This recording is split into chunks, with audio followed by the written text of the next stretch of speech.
I'm uh I'm going to start reading. Oh, hello, Hannah. Nice to have company finally. I was just talking to myself. I forgot to look over here. I have I have one reader, and I'm going to read directly to you. You're going to enjoy it, okay? Should I start now, or should I just shoot the shit for a while? Like we can give it a couple of minutes. What time is it? I check the time, okay? Time is 10:04. I've been at it for 4 minutes. 4 minutes of nonstop talk. Okay.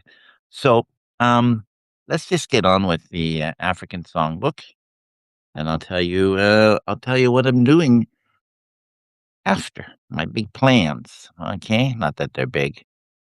Okay. Not until the British realized the full extent of the rebels' organization and the importance of the urban committees did they gain any strategic success. On April 24th, 1954, the Army launched Operation Anvil in Nairobi, and the city came under military control. Security forces screened over 30,000 Africans and arrested another 17,000 on suspicion of complicity. The entire passive wing leadership, including the Council for Freedom, was swept away with the arrest. The most important source of supplies and recruits for resistance evaporated. The city remained under military rule for the rest of the year. About 15,000 Kikuyu were interned in concentration camps near the city, while thousands more were deported to the Kikuyu land reserves in the highlands west of Mount Kenya. Having cleared Nairobi, the authorities repeated the exercise in other areas, so that by the end of 1954, there were 77,000 Kikuyu locked up in local concentration camps, while almost 100,000 Kikuyu were deported to the land reserves in outlying areas. In June of 1954, a policy of compulsory villagization began. It was supposed to allow for a more effective control and surveillance of civilians, they said, but in reality, it was to protect pro-government loyalists. Conditions in the detention and labor camps in the reservation lands were grim due to the sheer numbers of detainees and the lack of money budgeted for dealing with such great numbers. Sanitation was almost non existent, and epidemics swept through the camps. Official medical reports detailing the shortcomings of the camps and their recommendations were ignored, and conditions being endured by the detainees lied about it to the outside world. Excuse me, my eye was itchy. Act 1, Scene 1, 15th of August, 1954, Diano, Lesatima, Kenya. The journey to Lesatima proved endless. Along the way, the small convoy stopped to pick up more prisoners until the 4 trucks were full and there was no room to sit. The close air was rank with the stench of bodies, while dust motes filtered through the canvas tarps covering the trucks, dancing in pinholes of light and appearing as plentiful as the stars. The highway was a gnarly path that may have once been a road, or it may have been an animal track. It was at times soft, threatening to bog them down, and at other times solid, an endless trail of volcanic rock that threw the trucks about as easily as if they were a cork in a storm, sorry.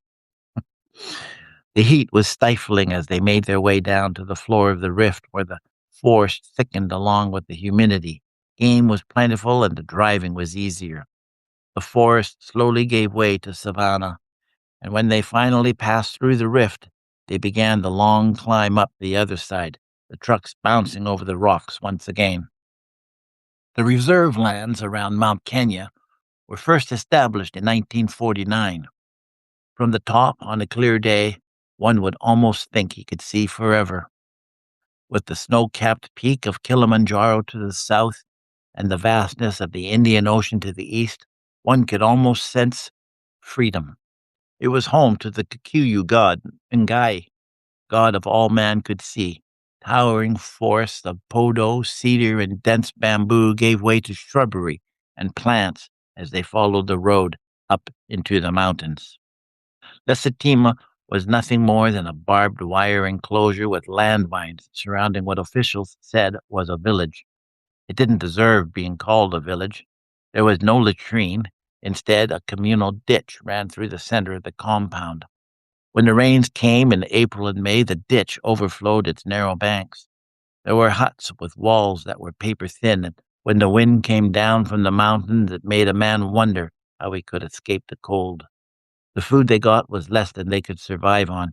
The drinking water collected in rusty barrels whenever the rain came.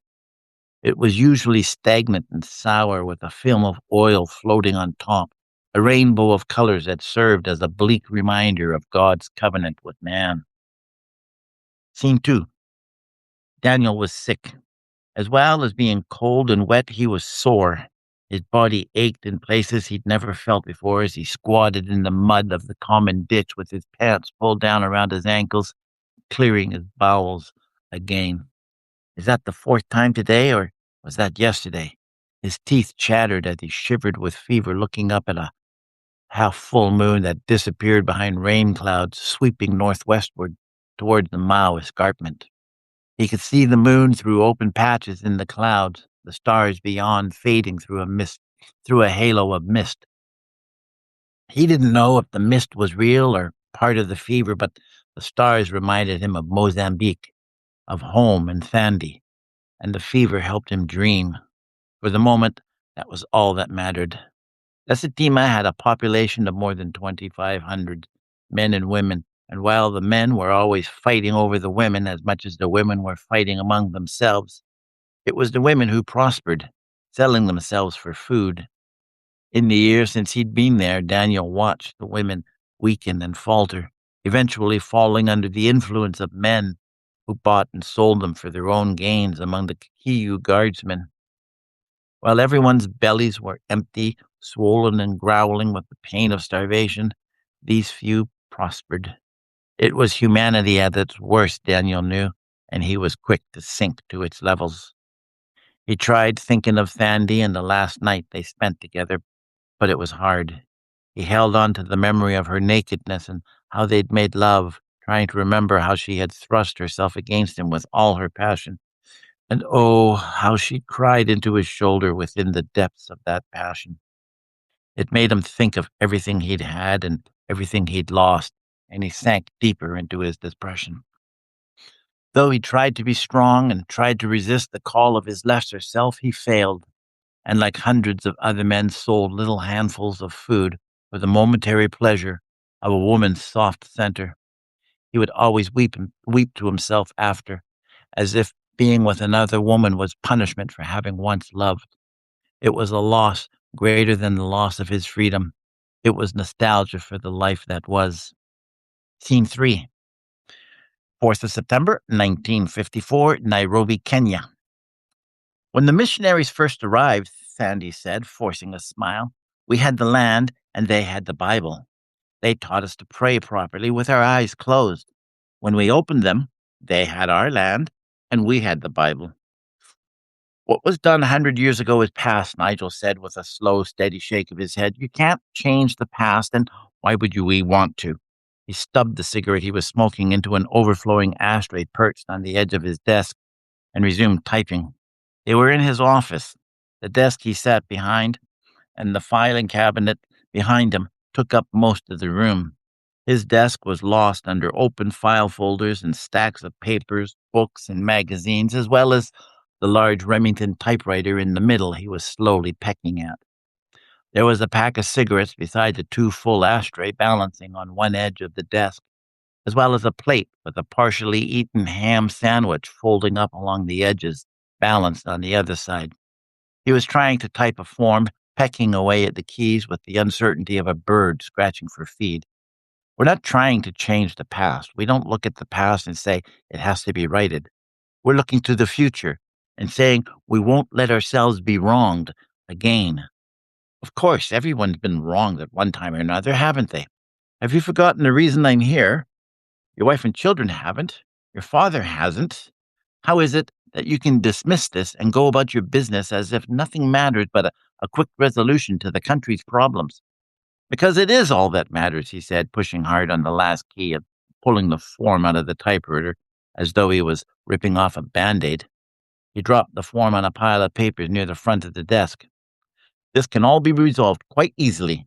End the state of emergency, release the prisoners locked up in the villages and the work camps, and leave. Go. Give us the independence we want. Give us the land you stole.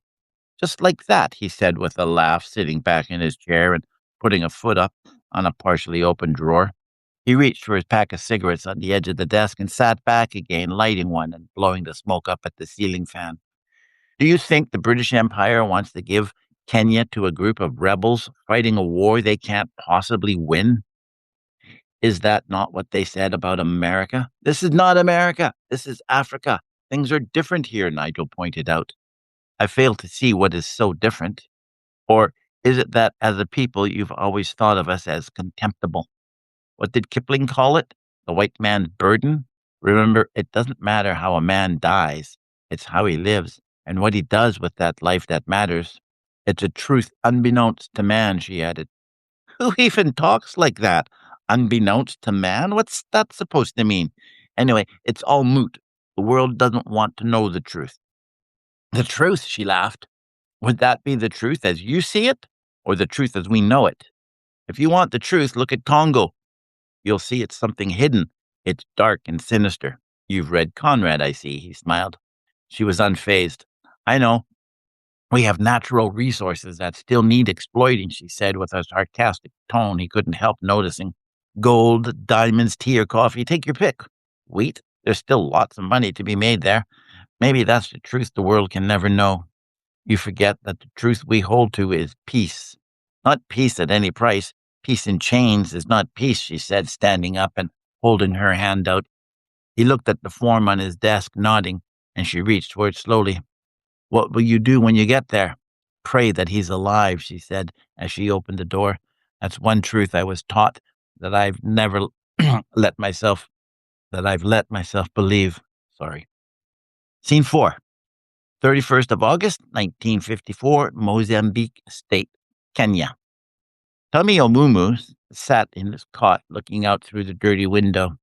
He stood up, slipping his panga into his rope belt before stepping outside. The other huts were lost in the shadows, empty, the migrant workers scattering months ago with the guardsmen coming to round them up. The moon was full and bright, fistfuls of stars filling the darkness, the Milky Way fading across the night like the wake of a distant ship. The air was clear and felt crisp, and he could see his breath in the moonlight. He tied his long, tight braids with the cord he pulled out of his pocket, cinching it tight with a grimace. He'd waited the better part of a year for this night and wasn't about to let anything stand in his way. Not now, not after all the waiting, planning, and delays. It's a good night for it. Lights flashed up and down in the distance as a truck made its way down the service road, splashing his shadow against the wall of the hut. He could hear the old truck bouncing across the potholes of the road, kicking up the dust it gathered around itself. The 5 men in the back holding on to whatever they could. One part worry, another part fear. The truck ground to a stop in a shower of dust and lights, and Tommy watched the dust dancing in the headlights. The 5 men standing up in the back of the truck looked sullen. The business at hand was simply the business at hand now. There can't be any emotion in it, not anymore. It's better to keep yourself removed from everything that happens. That's the only way you can expect to survive what you were doing. The patriotic fervor of the early, heady days had resolved itself around the realization that things weren't going the way they'd planned. You can't chop up people and think it won't bother you. You can't chop up people and expect the world to understand. He wondered if that was true. He could feel his heart racing, his palms sweating as he opened the front door of the truck, pulling the passenger out and throwing him to the ground. You stand in the back with the others, he said to the man. He pulled the panga halfway out of his belt slowly, and the man scurried away from him as he pushed it back into place. If I find you up front again, I'll cut you open. They drove down the service road, the only road, with no lights on. When they were a distance away still, Tommy told the driver to pull off to the side. They'd go the rest of the way on foot. Lights, Tommy said, and the 6 men the 6 men behind him melted into the shadows. They stood off to the side, waiting as the Land Rover approached. Should we stop them? One of the men asked, and Tommy shook his head as he said, "No, let them be the ones to find the bodies." Tommy smiled. He watched Sam driving by, Sandy nodding off in the seat beside him, and shook his head slowly. He'd have liked to do more than just torture her. "I'll just have to wait." "How long before they come back?" the man asked. "Where can they go?" Tommy laughed. He turned up the road again as the lights of the Land Rover faded into the distance, slowly swallowed by the night. Ahead, the lights of Mozambique rose up like an invitation, and he pulled the panga out of his belt, murmuring the war cry on his lips as they ran towards the house, chanting, "Mau, mau, mau, mau, mau, mau." The business at hand was at hand. "Oh, good morning. It's after dark. How are you doing?" I'm done. That's it. I'm sorry. I know it wasn't very long, it seems, but it's 2,500 words, and actually, it was live. It was long because it's been 20 minutes. Holy smokes! Where does the time go? Wow. Anyways, so um, I've finished writing my latest novella. What is it? Lost. God, how can I can never remember the names of the titles of the stuff that I've got? Like, just drives me crazy. And I've lost it. I don't even know where it is anymore. Lost in, somebody remind me. Anyways, I'm s I've forgotten it because I'm focusing on a new one. Got a new story, and it's going to be a part of the, Tales of the Vienna Woods, which is The Bashful Courtesan, and, ooh, my god. Oh, yeah, Cinderella and Her Sisters. Sorry. So, yeah, what I do is I need, 3 books. Excuse me for 1 minute. I'll just show you. You see that? Can you see that over there? These are books. These are my stories. It's called Trilogy, and this one is, Tales of Viviana Woods. This is Cinderella and Her Sister, The Bashful Courtesan of a Courtesan, and then, the next story that I'm starting to write right now, The Revolutionary, His Wife and Her Lover. It's an interesting, little,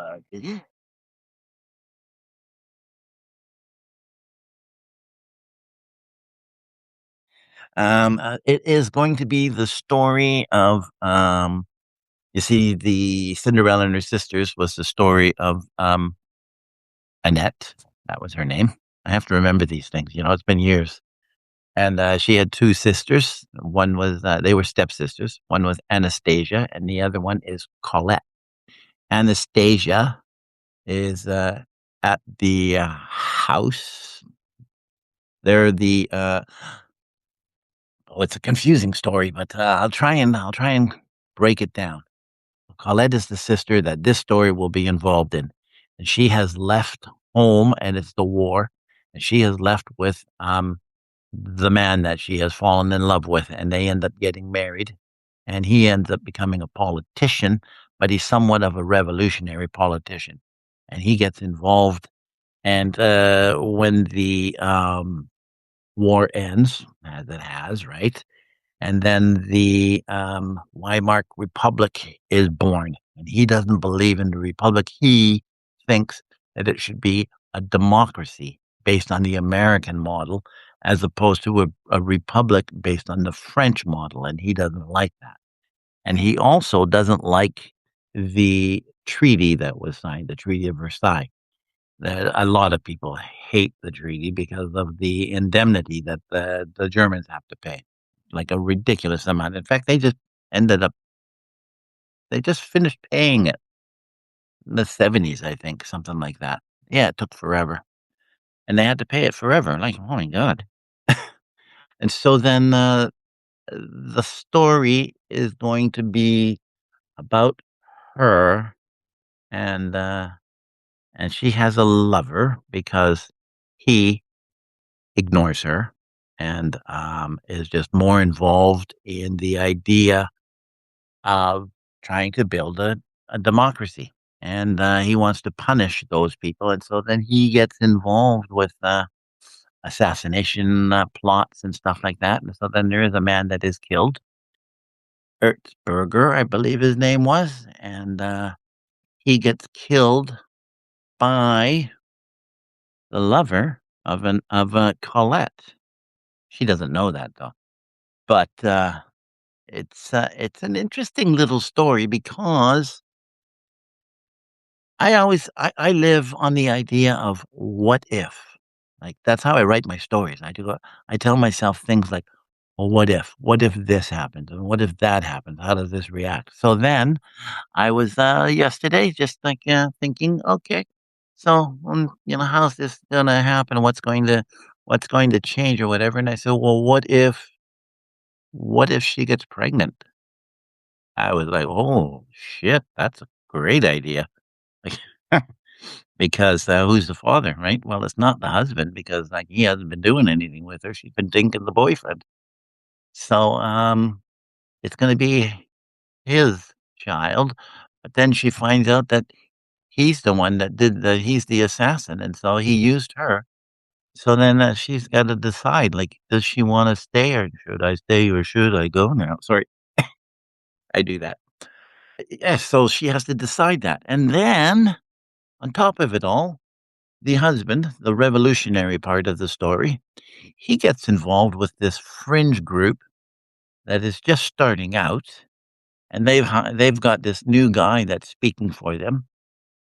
His name happens to be Hitler, and they're just starting out. It's 1921. Oh, I forgot to tell you that part. It's in Berlin, 1921. Yes, that's important, isn't it? Sorry. Yeah, so it's like I'm kind of excited about this. I'm thinking maybe it'll be well, it's gonna be a novella. I want it to be a novella because that's what I write. That's my whole concept here is to write novellas. So, I'm hoping it's going to be somewhere around 35 to 40,000 words or whatever. That's like 55, 60 pages or something. We'll see how it goes. I have a lot of, like, backstory that I can fill in there and all sorts of stuff.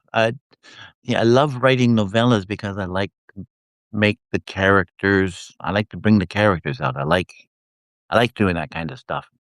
It's interesting. It keeps me interested. As long as I'm interested, then maybe you'll be interested. Who can say? I mean, I do like my writing, but I don't write for the audience because, well, I'm like everybody else, right? If you can't please yourself first, you're not gonna please your audience. So I write for myself to please myself. And then I share it with everybody. And actually, I'm gonna we're going on a holiday. I forgot that part. We're going on holidays in when is it? It's in this month, February the 20 something. We're going to Mexico, 24th, 25th. I don't know. It's only for 10 days, but like I was going to try and figure things out and get everything done and try and make it all work. But then I thought, why not just take a holiday? Why I have to bust my nuts trying to figure out, like, how I can make things work when I can just take the time off and kinda relax and recharge, and not that I'm, like, burnt out or anything, not even close, like, I am retired. I have all day. I have all day to write. Like, I don't I don't have any worries. I shouldn't say I don't have any worries, I don't let anything bother me. I don't worry about anything, nothing bothers me. I'm pretty laid back. Bothers the wife immensely because she's high strung. But that's what makes things work, doesn't it? Oh, here's my little synopsis that I wrote up. Like, let me see. Should I read it to you? Synopsis: Berlin, 1921. 3 years after the armistice, the city exists in a state of moral exhaustion and political fever. Inflation erodes wages by the hour. Veterans drift through the streets like ghosts, and ideology fills the vacuum left by the shattered empire. In this unstable world lives Colette Baltazzi. Okay, I gotta stop right there. You know who, this is the best part, right? So, I base everything on, characters from history and shit like that. So, Baltazzi, his name, her father, her stepfather. His name is Aristide Baltazzi, and he was the uncle of the mistress to the crown prince and heir of the Austro-Hungary Empire, um, Crown Prince Rudolph, and she died by his hand in the hunting lodge at Mayerling. They made a movie out of it. Who was in it? Omar Sharif. Omar Sharif was in it. Yeah, they made a movie of it. Well, that's why I have these people tied to that history. Because hey, if you're gonna read and write history, then why not use it? Because I like to use my history, and then I like to weave my fictitious story through the historical events and make it work in that way. It makes it more realistic. I love that kind of stuff. Okay, so oh my goodness, it's time for me to leave. My show's over now.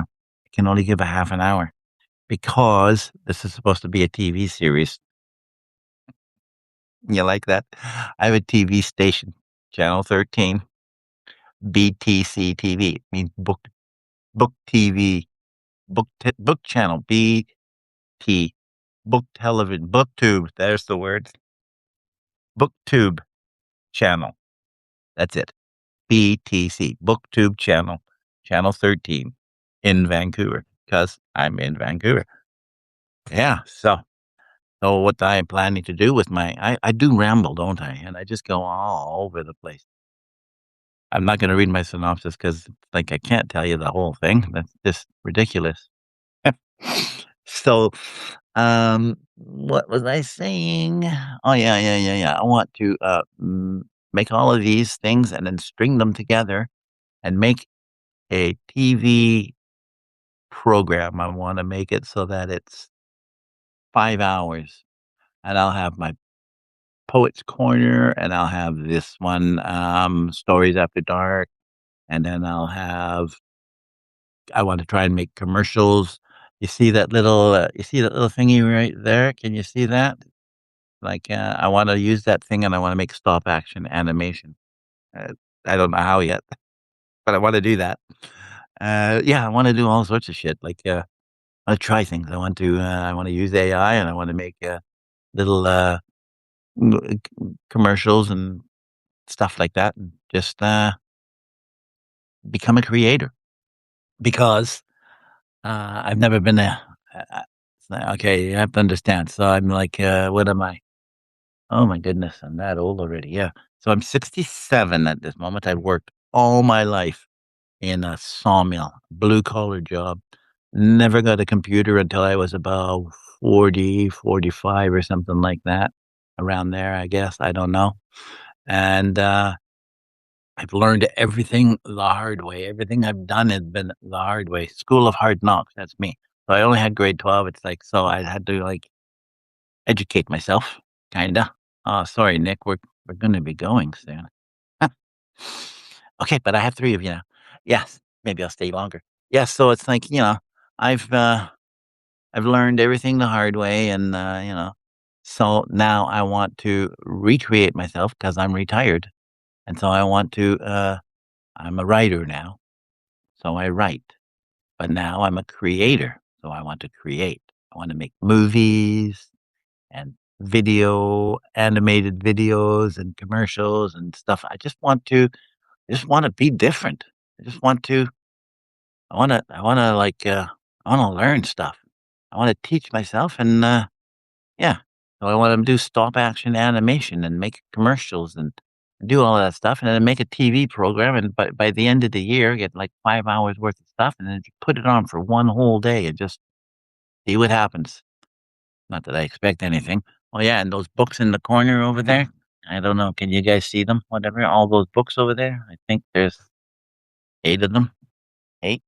Something like that. Yeah, I think I have 18, 19 stories.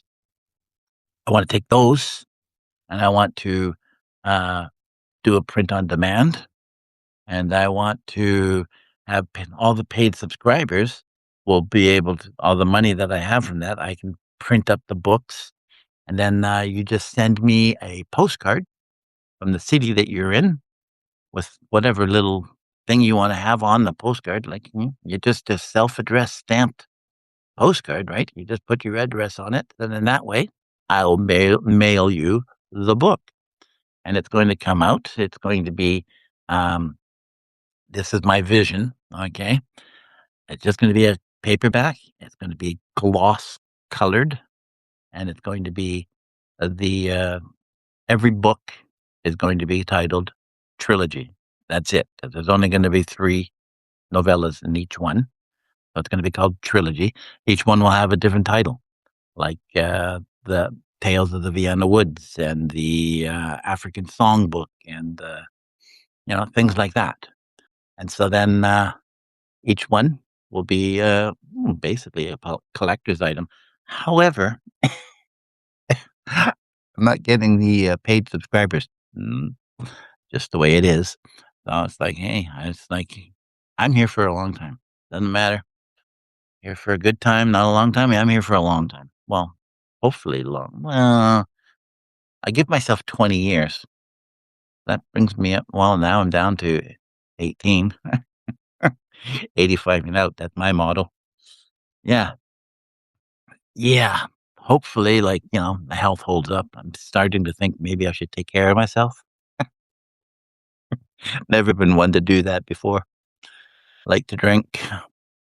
Have to stop that for a little while. I've been gaining too much weight, so now I have to settle down and lose weight because we got to go to Mexico, and it's like, then we can drink our faces off and eat all that good food and just go crazy.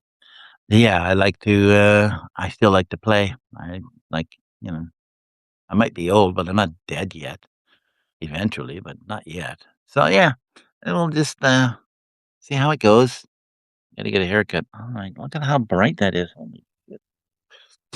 Yeah. So I'm going to have to say adieu. Adieu. The French one, not adieu. Much ado about nothing. Um, join me. Oh wait, I take that. Yeah, yeah, yeah, yeah. So my next reading will be next Monday, obviously. I hope you come back. I've got one act left of the African Songbook, and then I think I might read either the Dawn Patrol or the Bashful Courtesan. One or the other, either or, one or the other. Yeah, those are two of my longer novellas. Which one? Yeah, the Bashful Courtesan is definitely a longer one. That's about what is that one? 65,000 words, I think, something like that. Yeah, but that one's yeah. I like to challenge myself when I write. See, I just said I'm gonna go, and I'm still here. I like to challenge myself when I write. So it's like, hey, I had a book that I mean a story that I wrote. It was Saint Frida, and so then I had just finished reading a Conrad story, and so I liked what he had done with it. I thought, hey, I try that. So I had a narrator who meets somebody, and that person tells them the story about someone else. So it's like a threefold kind of a story. I like framing things like that. It's cool. So the Bashful Courtesan is a story on 2 timelines. One's in the beginning, pre-World War One, and the other one is in the ending of World War II with the fall of Paris, the liberation of Paris. And it all has to do with a painting. The painting is The Bashful Courtesan. That's the name of a painting. And it's done in encaustic fashion, which is really cool too. That's where you're layering the paint on top, so everything is kind of like embossed, and it's like, yeah, but it's massive, like 3 meters and by 4 meters or whatever. Like, it's massive. It's because it was supposed to go on the Count's wall, Count Milan Novak, who is well, not a nice guy. So yeah, that's an interesting story. I like that one. Okay. I made up my mind. That's the one I'll read. I'll make a note. Bashful Courtesan. I actually had that one printed up. I printed it up and made it into a book. Did it on the what do you call it? Not Amazon. The other one, digital D2D or whatever it's called. Can't even remember. And I put it up on March the 3rd, the same day that the tariffs went up. So it got kind of lost in all the kerfuffle that was happening, and nobody paid any attention, and it was lost. That's like whatever. I mean, I'm not very good at marketing. I don't know how to market myself properly, so I keep forgetting things. I forget, like my Shield of Locksley. It's at a PDF, $5, 5.95 or whatever, in a PDF file. I keep forgetting to put it up. Like, what is that? 254,000 words. Have you heard about the Shield of Locksley? It's a King Arthur story, but it's not a King Arthur story because King Arthur's not in it. Well, he's in it, but not.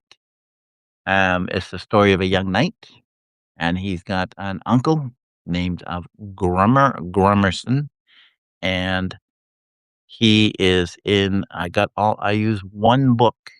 You can even see it. It's right there. Lamort Darther, the only book I used as my research. And Grummerson appears in Lamort Darther once, and he was a Scottish knight. So I was like, oh, I love this guy. So I made him into a drunk. So the story is about the knights at the end of their lives. They're all old, and they're tired, they're worn out, and they're going to Camelot. Grummer is going to Camelot with his young nephew, Locksley, who's going to participate in the Tournament of Youth. And they get into trouble. They get into a lot of trouble. Grummer gets picked up and kidnapped, and Locksley got to rescue him, and we meet Lancelot, and we meet Lamorak the Gales, and those are the two best knights. And then we meet Tristan later on. He's the third best knight. These are the best knights in Christendom. And then we meet Palomedes. He's got he's riding camels. And we meet the heck is his name? Bedivere, Sir Bedivere, the first maid and last maid knight, according to Tennyson. Because I like my Tennyson Idols of the King too, but I didn't use that. But I just used the first maid and last maid knight. He's the one that throws what do you call it, Excalibur into the lake, for the Lady of the Lake, and the Lady of the Lake is in the story as well. Like, it's a really, really deep, complex, politically motivated. Like, oh, there's so much conspiracy and shit like that. It's like $5. Like, nobody's buying it because I keep forgetting to market it. I have to put it up every day, and I keep forgetting that. So it's like it shows up every other day. Sometimes I forget for a week. Like, whatever. But it was at one time $9.95. Nobody was buying it. So I just, okay, I'll lower it down to $4.95 or something like that. I can't even remember what it is. Then I put a QR code taking us to the page. You just buy the book. So nobody's buying it, but whatever. It is what it is, right? So, yeah, that's all I got to say. Oh, look, there's the Bashful Courtesan right there. You want to see it? I'll show it to you.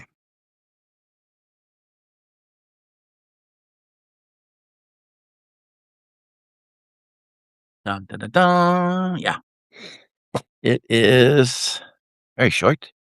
161 pages. Yeah, there we go. It's like, yeah, I made it myself and did it all myself, and I was like, well. And then a couple of people said, like, you could have had a better cover. That's when I decided I'm going to make my books this big, right? All my books will be this big, and the trilogy ones, and it'll just say trilogy like this, across like that, and it'll be gold embossed, and this will be a glossy, like say the Tales of the Vienna Woods will be a glossy forest green.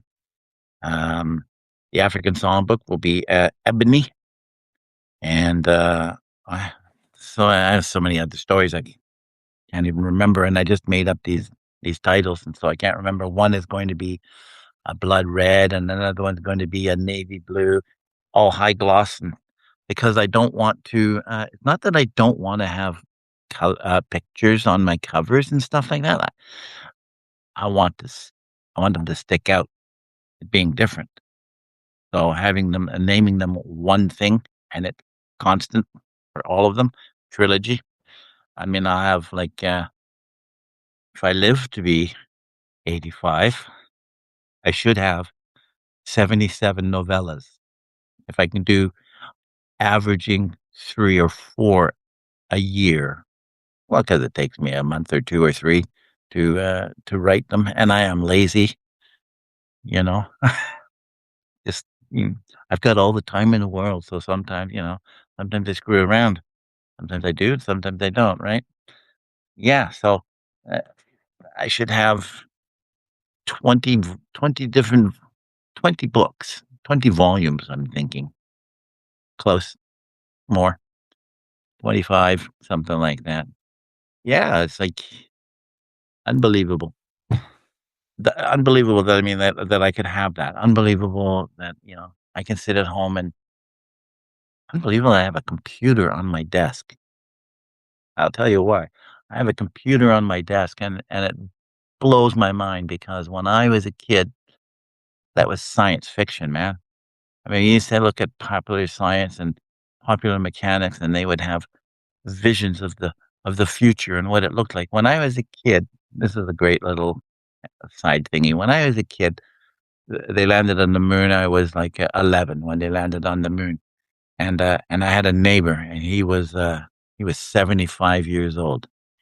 And he was a farm boy from Saskatchewan, and he said when he was a kid in 1903, 1904, he was about 8 or 9 years old or something like that, I don't even know, right?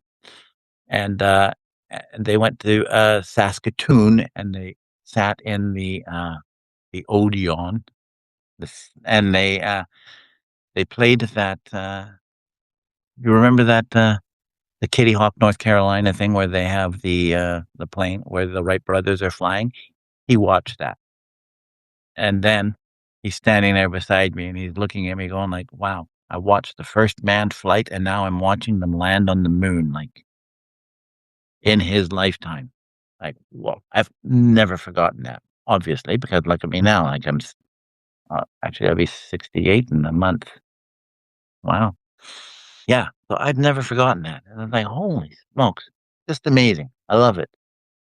In fact, I think I used that in a story once. I have to work on that story, though, because it didn't turn out yet. It's only a short one. It it's only, like, 8,000 words, so I have to work on that one a lot. So that was an interesting story too. Yeah, so, like, oh, it's 47 minutes. I can make this an hour. I don't know. I don't know. I moved my mic. I hope you can still hear me. Okay. So, does anybody have any questions that they wanna ask me? Just checking. I didn't think so. I talk a lot, don't I? Anyways, that's what you're supposed to do when you're on TV. I mean, filling a bed. What is it? Dead air. Dead air, yeah. Yes. I could, play music. I can do that.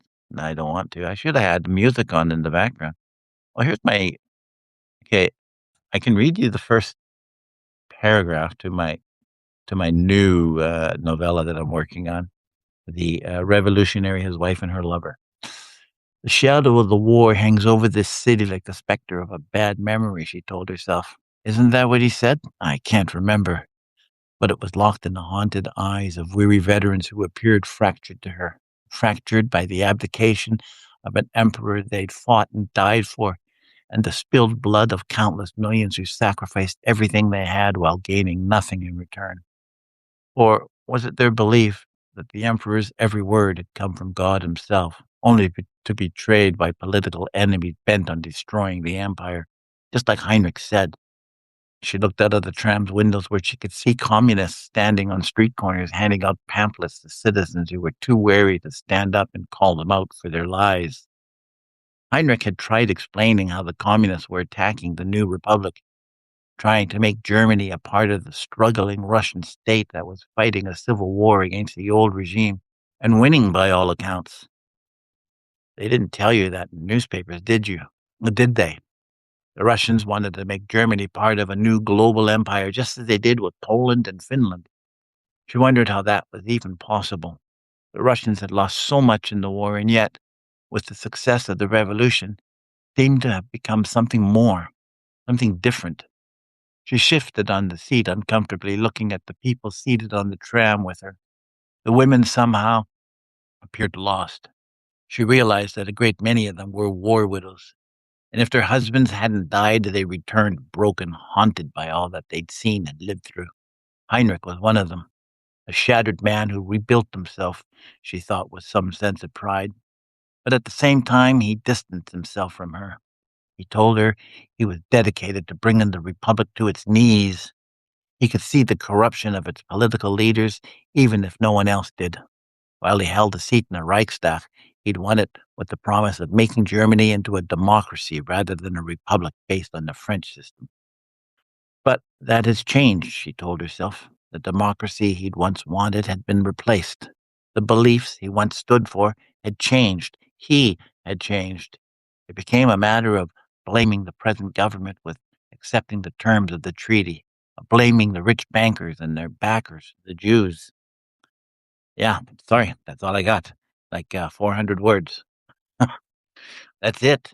That's the beginnings of my next novella, which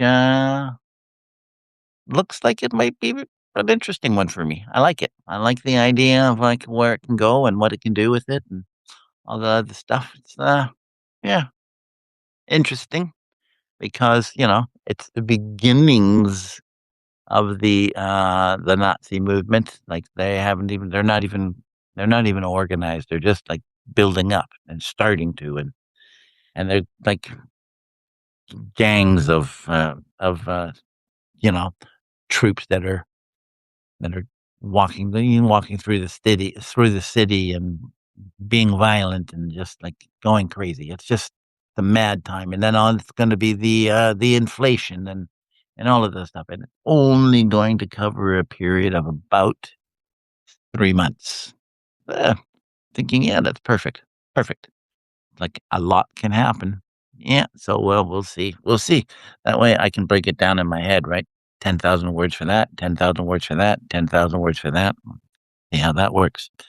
Because what I like to challenge. I told you I like to challenge myself. And writing novellas can be a challenge. Anyways, I'm going to have to go. I don't want to, but I have to go because I'm running out of things to say. I know you'll find that hard to believe, won't you? Anyways, once again, join me on Thursday, and you can listen to Poet's Corner.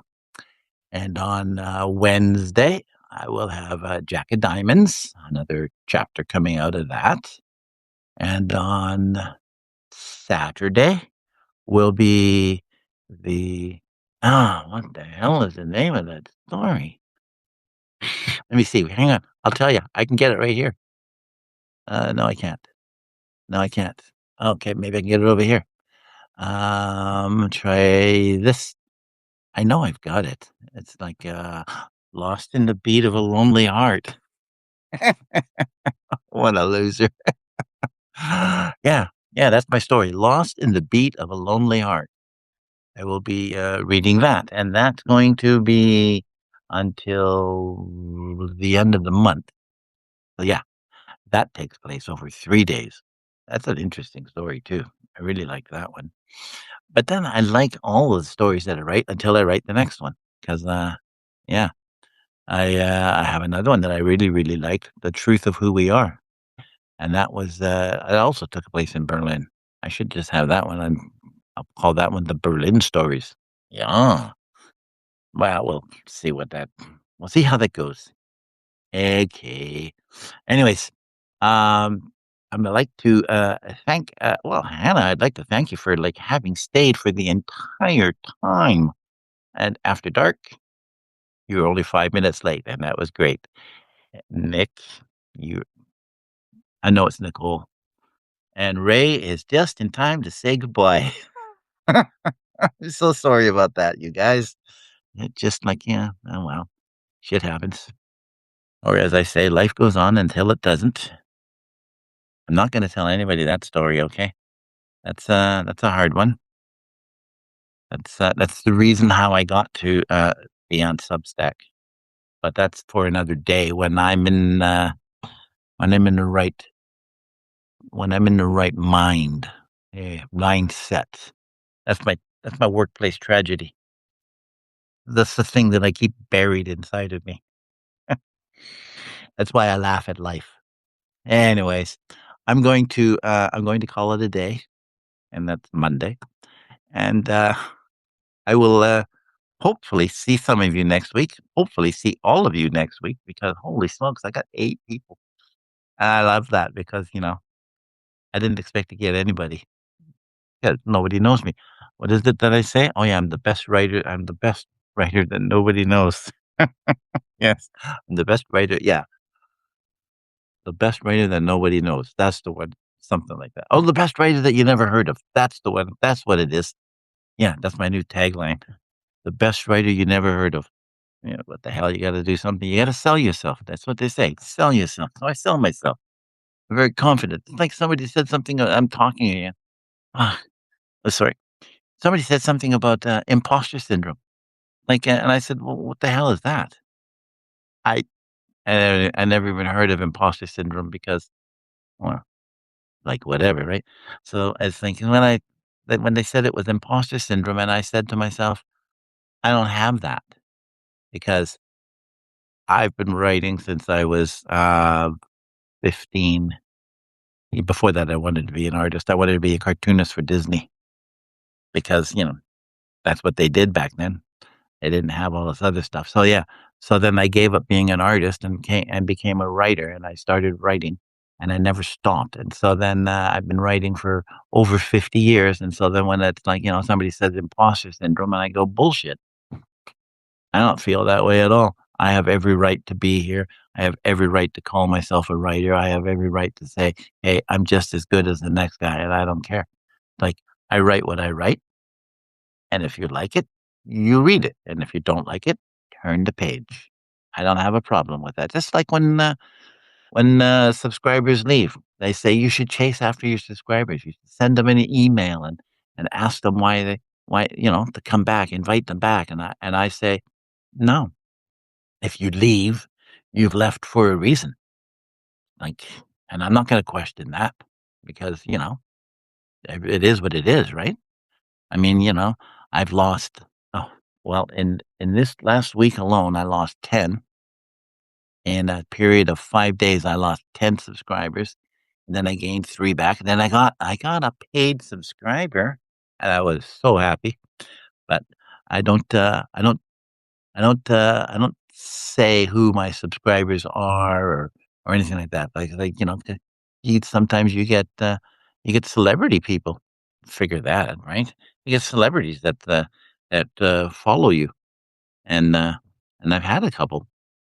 I think yeah, and I still do actually have a couple, but I don't tell anybody because they don't want that to be broadcast all over the place. Why should I tell it? You know, I mean, one of them had to leave, but that's because he's hosting a TV show in Britain, so he couldn't find the time. He was busy, busy, busy. So it's okay. Life goes on until it doesn't. So it is now time for me to say adieu again because it is now 1 hour. Okay. I'm going to say ciao for now. This is your host, Ben Woestenburg on BTC-TV, Channel 13 in Vancouver, where it is now 11 o'clock and the rain has stopped. But that's okay because, everywhere else it's snowing. It doesn't snow in Vancouver. Doesn't matter what everybody says, they think. They go, oh, well, it's always raining in Vancouver. And most of the time it rains at night when I'm sleeping, so I don't care. The daytime is beautiful. Although these last 3 days it has been raining, misty. Yeah, okay. I can live with it. It is, 10 degrees, 11 degrees. It's, yeah. I mean, I can't even wear my winter clothes. I have a winter scarf. My mother made it for me several years ago. It's a black and white scarf, and it is taller than me. And I am 6'2", and it is that much taller than me. Yeah, so I can wrap it around and do all sorts of fancy ties and stuff like that. And there you go. Anyways, thank you all once again for having joined me, and I will see you next week. And I promise I'll talk just as much because I am a babbling guy. I do that. And there will come a time when the month is over and I can drink again. I'll be sitting here with a glass of wine. That would be nice. So, um, ciao for now and see you later.